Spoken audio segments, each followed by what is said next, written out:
Don't let your sauce burn. Keep it on low while you're baking. All right, so this is ready to go. It's on hot. Make sure it's not too hot. And then you're gonna add your crusted. Just go and add it like this. And that's pretty. I'm all about visual when it comes to food. If it doesn't look right, I won't eat it. Okay. So you just want to make sure they're coated.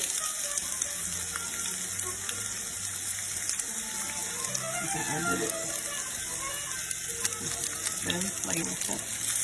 Not too many in the pan. There we go. Okay. So you're gonna let that brown on for each side, depending on how big your chicken tenders are, on each side for about 4 minutes. And this looks like it doesn't have any sauce. I'm just a perfectionist. So we're gonna add a little bit to that. There you go.